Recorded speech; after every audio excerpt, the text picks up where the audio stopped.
for Nurse Anesthesia Practice presented by Katie Pearson and Alex France.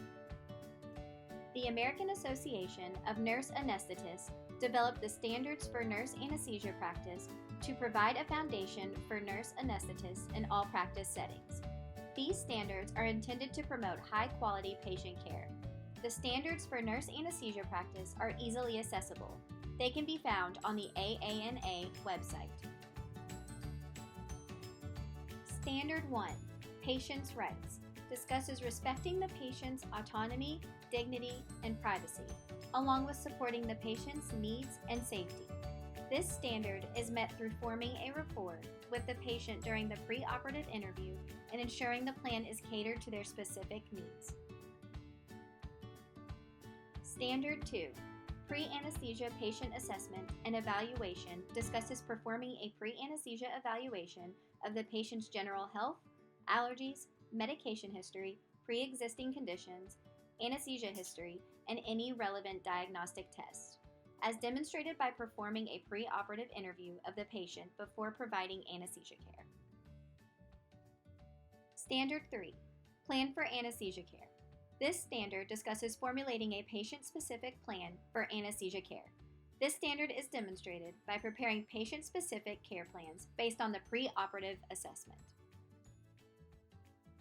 Standard 4, Informed consent, discusses obtaining documentation that the patient has given informed consent for planned anesthesia care.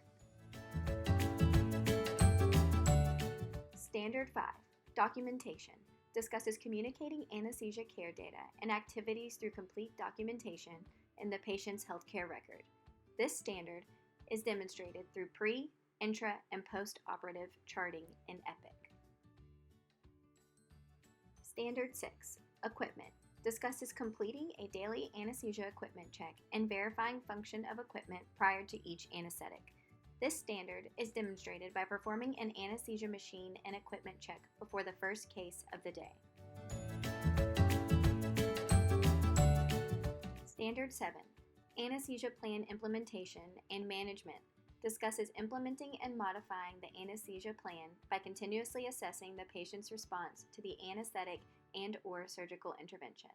The CRNA provides anesthesia care until the responsibility has been accepted by another anesthesia professional.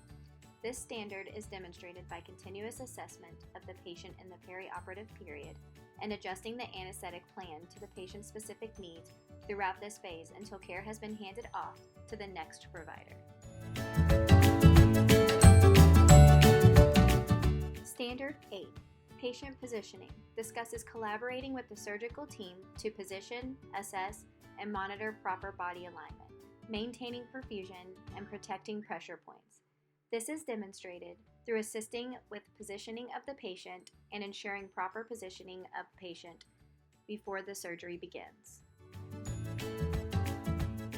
Standard 9, Monitoring Alarms, discusses monitoring, evaluating, and documenting the patient's physiological conditions, ensuring pitch and threshold alarms are turned on and audible. Standard 9 also discusses continuous documentation of blood pressure, heart rate, and respiration at least every 5 minutes, along with the continuous monitoring of oxygenation, ventilation, cardiovascular, thermoregulation, and neuromuscular.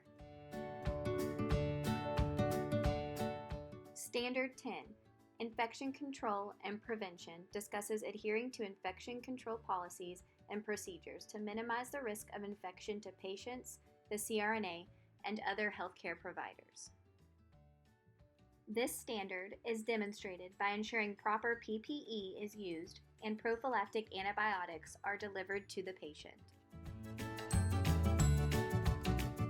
Standard 11, Transfer of Care, discusses evaluating the patient's status and deciding when it is appropriate to transfer the responsibility of care to another qualified healthcare provider and communicating the patient's condition and essential information for continuity of care. This standard is demonstrated by assessing the patient before the next stage of care and ensuring they are safe for transfer after anesthesia care. Once this is established, handoff is given to the healthcare provider who will assume the patient's care. Standard 12, Quality improvement process discusses participating in the ongoing review and evaluation of anesthesia care. This standard is demonstrated by continuous research and implementation of quality improvement projects. Standard 13, Wellness, highlights the importance of the provider being physically and mentally able to perform duties of the role. Standard 14, A Culture of Safety, discusses fostering a collaborative patient care environment through interdisciplinary engagement, open communication, a culture of safety, and supportive leadership.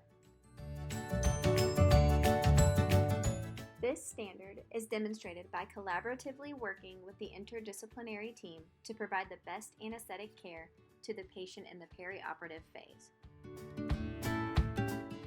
When reviewing the standards of care, there are several standards we were unaware of. This includes Standard 3, Plan for Anesthesia Care. This standard stresses that after the patient has had the opportunity to consider anesthesia care options, we should formulate a patient-specific plan. The first part of this standard is often overlooked or neglected. We usually formulate the plan before discussing it with the patient without relaying all anesthetic options to them. Another standard we were unaware of is Standard 6, Equipment. This standard states that we should verify the function of equipment prior to each individual anesthetic. Although we check the anesthesia machine and other equipment, such as the end-tidal CO2 monitor, every morning before the first case of the day, we do not recheck this equipment before every case. The anesthesia technicians turn over the room between each case and change equipment, such as the breathing circuits, suction, etc. However, specific equipment function is not checked between each case by the anesthesia provider. Standard 13, Wellness, seems to be a standard that is not frequently met. Fatigue in anesthesia practice is mostly ignored or is accepted as the norm due to persistent, high-intensity work demands and expectations. Standard 13, Wellness, states that the nurse anesthetist is physically and mentally able to perform duties of their role. There is a supporting document included in Standard 13 titled Patient Safety, Fatigue, Sleep, and Work Scheduled Effects, which encourages the use of wellness programs and resources for employees.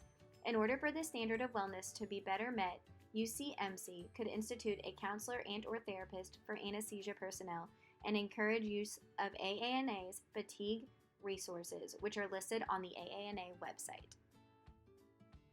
The AANA Code of Ethics offers guidance to CRNAs to make ethical decisions in all practice roles: clinical practice, nurse anesthesia-related administrative, educational, or research activities, or a combination of two or more of these areas of practice. The Code of Ethics consists of principles of conduct and professional integrity, which help guide decision-making and behavior. The CRNA's ethical responsibility is primarily to the patient, as well as to the profession, other healthcare providers, self, and society. The CRNA acknowledges, understands, and is sensitive to the vulnerability of the patient undergoing anesthesia and preserves the patient's trust, confidence, and dignity. The CRNA collaborates with members of the health professions and others to improve public health and support activities to reduce the environmental impact of disposable items and waste anesthetic gases. As DNP students, we have the opportunity to address issues in healthcare and provide potential solutions for these problems. Several students in the program are currently tackling this responsibility to society with their DNP project, Proper Hazardous Waste Segregation and Disposal in the Operating Room. They are collaborating with the interdisciplinary team to improve waste of hazardous items in the operating room. When reviewing the Code of Ethics, one component stood out to us of which we were not aware of. The role modeling and education of others is a vital component of the ethical responsibilities of the profession. This idea insists the nurse anesthetist will foster a safe and trusting environment for successful learning for students, colleagues, and members of the healthcare team. It is important to provide encouraging, motivational learning environments to students in order to provide a safe, effective anesthesia to the patients. This is a key component of the Code of Ethics for CRNAs.